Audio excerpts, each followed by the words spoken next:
A Lorraine woman who many believe was wrongly imprisoned for 15 years is out of jail now and telling her story. She was convicted of child molestation in the 90s, but has always maintained her innocence. In a surprise move, Nancy Smith was released from prison 3 years ago by a Lorain County judge, but could be sent back any day. She sat down with ONN's Kristen Severance to talk about how this could have happened and her fight to stay free. It's horrible. It's horrible because you know you didn't do anything. Nancy Smith is out of jail, but not truly free. I just really want my name cleared. It all began in May of 1993. Smith was a bus driver for the Lorain County Head Start program. She took the kids to daycare and drove them home. Everything was fine until a call from her boss. That is when they told me that a mother on Friday had made allegations against me saying that I did not take her daughter to school and that I had molested her daughter. And I was like, what are you talking about? Smith had a bus aide on board and attendance sheets proving those allegations could not be true. She took a polygraph test and passed. And then the nightmare began. The mother claimed instead of taking her daughter to school, she was taken to a man's home where she was molested. Police later said that man was Joseph Allen.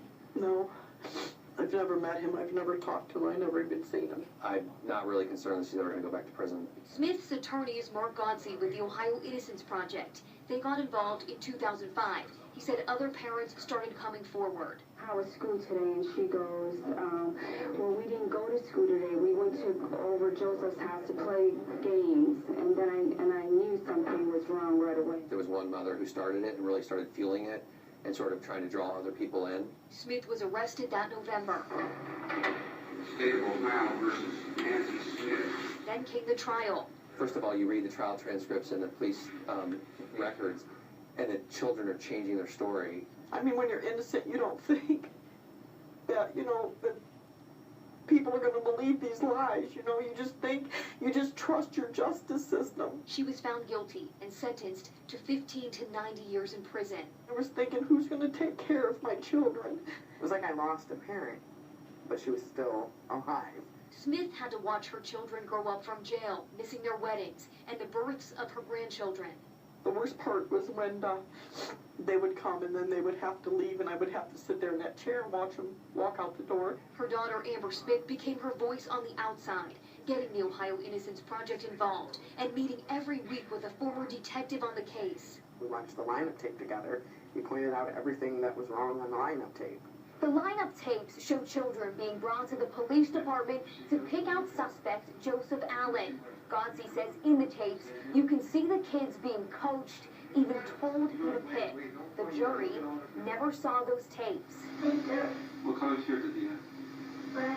I've actually never seen anything like that in my entire life, where the parents and the officers are telling them who to pick. We're going to put him in jail. Throw away the key now. Which one was he? Godsey says this fits the pattern of the daycare hysteria cases in the 80s and 90s, where parents would target government-funded daycares and accuse employees of abuse. It's sort of sick to say, but people, it appears, were making these allegations for monetary gain.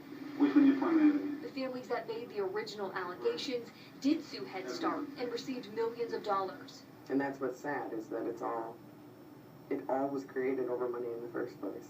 14 and a half years would pass as the fight continued to free Smith. But I'll tell you one thing, I never gave up on hope. Never. In 2009, she appeared before Lorain County Common Pleas Judge James Burge. She was there to be resentenced because the original paper convicting her wasn't filled out properly. So this was really just a technicality. Judge Burge did something unexpected. He overturned their convictions. I couldn't believe I was actually walking out of there. The Ohio Supreme Court ruled Burge didn't have that authority and ordered them to be resentenced. I have absolutely no confidence that these verdicts are correct. Smith's attorneys have filed for clemency from Governor Kasich. She says it could be her only hope. Please read my clemency and know that I didn't do this. It's all there. It's all there. All he has to do is read it to know. Kristen Severance, the Ohio News Network. There is no time limit for Governor Kasich to make his decision. The governor's office tells ONN it has received Nancy's application for clemency, and they're waiting on the parole board's decision. A spokesperson for the parole board told us her application is in the investigation phase, which could take up to 60 days. Now, if you would like to sign the online petition supporting Nancy Smith's clemency, just log on to our website at